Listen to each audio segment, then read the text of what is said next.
Hello दोस्तों, आज हम इस वीडियो में क्लास 10th का फिजिक्स का चैप्टर 1 और चैप्टर 2 जो कि प्रकाश का परावर्तन और अपवर्तन है उसको एकदम ही आसान भाषा में देखेंगे। तो चलिए बिना देर किए हुए शुरू करते हैं। तो पहले हम फाइनली प्रकाश के बारे में जानेंगे और प्रकाश क्या होता है, प्रकाश की गुण और विशेषता के बारे में जानेंगे। तो प्रकाश वह ऊर्जा है जिसके द्वारा हम वस्तुओं को देख सकते हैं, यानी कि फाइनली अगर प्रकाश ना हो तो हम किसी भी वस्तु को नहीं देख पाएंगे। यानी कि प्रकाश की उपस्थिति में ही किसी वस्तु को हम देख पाते हैं। प्रकाश का गुण: प्रकाश सीधी रेखा में गमन करती है, यानी कि प्रकाश एक सीधा रेखा में गमन करती है, यानी कि गुजरती है, चाहे चलती है, सीधी रेखा में चलती है। प्रकाश विद्युत चुंबकीय तरंग है, इसलिए इसे संचरण के लिए माध्यम की आवश्यकता नहीं पड़ती, यानी कि गुजरने के लिए इसकी कोई माध्यम की आवश्यकता नहीं पड़ती। यह विद्युत चुंबकीय एक तरंग है। प्रकाश अपारदर्शी वस्तुओं की तीक्ष्ण छाया बनाती है, यानी कि जिससे प्रकाश नहीं गुजरता है। अपारदर्शी का मतलब जिससे प्रकाश नहीं गुजरता है, उसका यह एक छोटा सा चित्र बनाता है। प्रकाश की चाल निर्वात में सबसे अधिक, जो कि लिखा हुआ है 3 × 10⁸ मीटर प्रति सेकेंड। प्रकाश का परावर्तन: उच्च कोटि की पॉलिश किया हुआ पृष्ठ जैसे दर्पण अपने पड़ने वाले अधिकांश प्रकाश की परावर्तन कर देती है।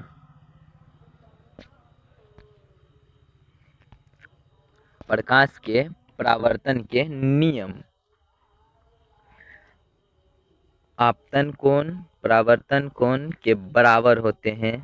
आपतित किरण दर्पण के आपतन बिंदु पर अभिलंब तथा परावर्तित किरण सभी एक ही तल में है, जैसे कि आप इस चित्र में देख सकते हैं।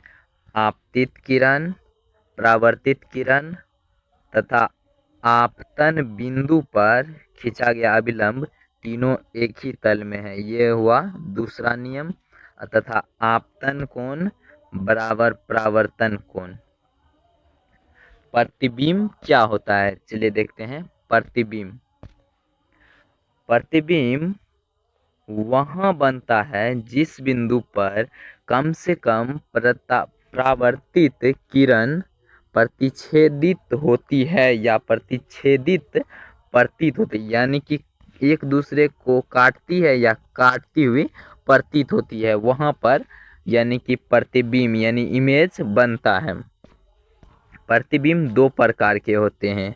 पहला वास्तविक, दूसरा आभासी। आभासी को काल्पनिक भी कहते हैं।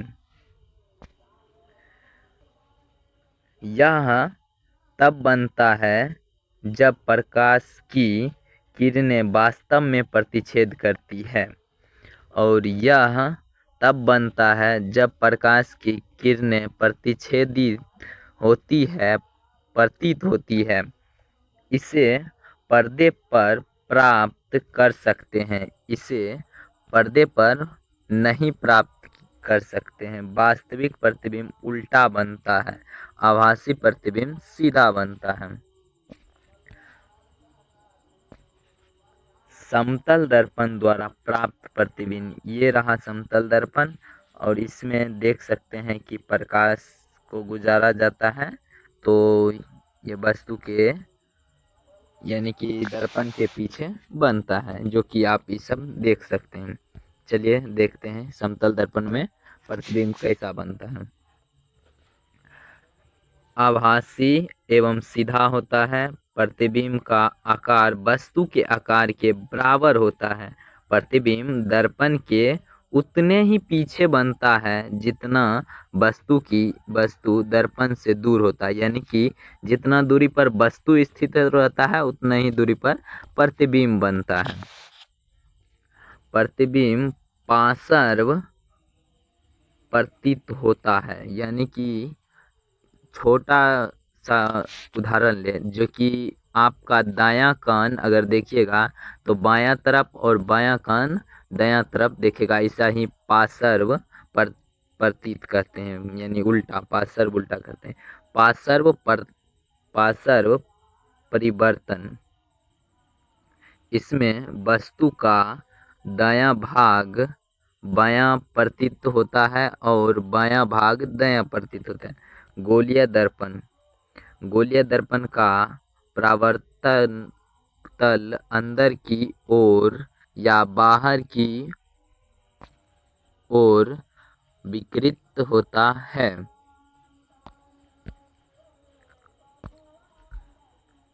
गोलीय दर्पण जिसका परावर्तक पृष्ठ अंदर की ओर अर्थात गोले के केंद्र की ओर वक्रित है, वह अवतल दर्पण कहलाता है। जैसे कि आप चित्र में देख सकते हैं कि अंदर की ओर है तो इसे अवतल दर्पण कहेंगे, अवतल दर्पण कहेंगे। गोलीय दर्पण जिस परावर्तक पृष्ठ बाहर की ओर वक्रित उत्तल दर्पण, मतलब बाहर की ओर हो उसे उत्तल दर्पण। देखिए इसमें बाहर की तरफ है जिसे उत्तल दर्पण कहते हैं। देख सकते हैं यह गोला है, गोला में ये हो गया अवतल दर्पण आपका, ये हो गया ध्रुव, ये फोकस दूरी या वक्ता केंद्र। ये दर्पण का MN नाम है। चलिए देखते हैं ध्रुव किसे कहते हैं। ध्रुव गोलीय दर्पण के परावर्तक पृष्ठ के केंद्र को दर्पण का ध्रुव कहते हैं। दर्पण के पृष्ठ पर स्थित ध्रुव को की प्रायः अक्षर P से निरूपित करते हैं। मुख्य अक्ष गोलीय दर्पण के ध्रुव तथा वक्ता त्रिज्या से गुजरने वाली एक सीधी रेखा को मुख्य अक्ष दर्पण के ध्रुव पर अभिलंब है। वक्ता केंद्र गोलीय दर्पण का परावर्तक पृष्ठ एक गोले का भाग है। इसे गोले का केंद्र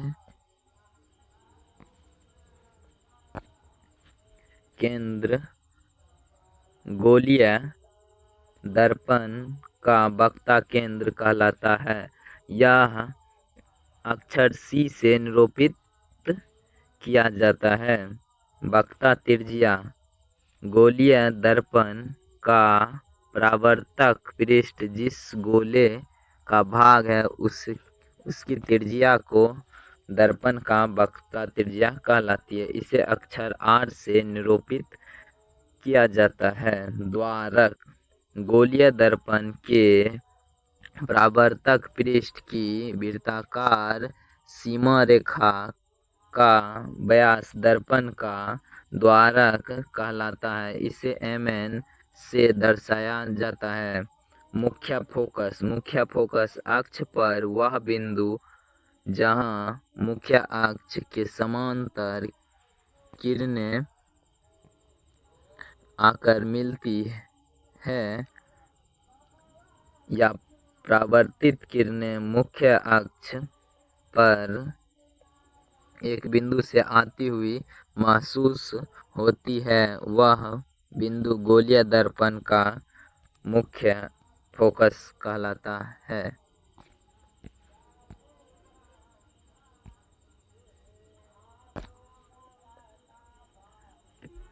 गोलीय दर्पण के ध्रुव तथा मुख्य फोकस के मध्य की दूरी फोकस दूरी कहलाती है।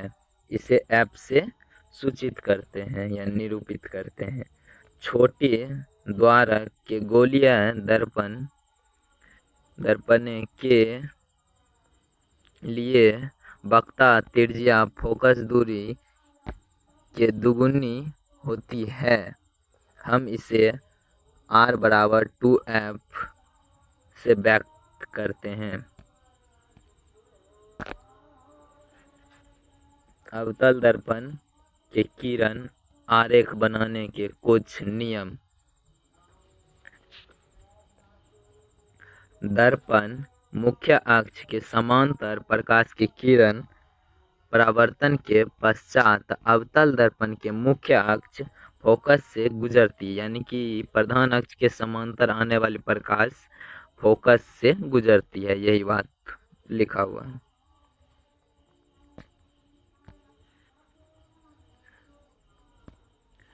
अवतल दर्पण के मुख्य फोकस से गुजरने वाली किरण परावर्तन के पश्चात मुख्य अक्ष के समांतर हो जाती है, यानी कि उसका उल्टा। जब यानी कि फोकस से आएगा तो दर्पण से टकराने के बाद प्रधान अक्ष के समांतर हो जाएगा।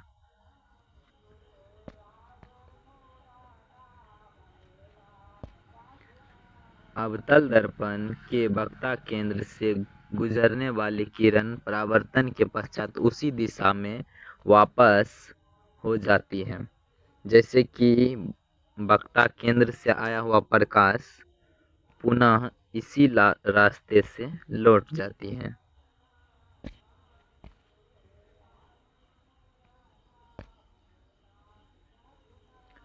अवतल दर्पण के बिंदु P की ओर मुख्य अक्ष से तिर्यक दिशा में आपतित किरण तिर्यक दिशा में ही परावर्तित होती है। आपतित तथा परावर्तित किरण आपतन बिंदु पर मुख्य अक्ष के समांतर कोण बनाती है, यानी कि ध्रुव पर प्रकाश जितना कोण से आती है उतना ही कोण से टकरा कर लौट जाती है। आज के लिए इतना ही। तो चलिए, आज के लिए इतना ही। तो कैसा लगा वीडियो आप कमेंट में ज़रूर लिखिएगा। धन्यवाद।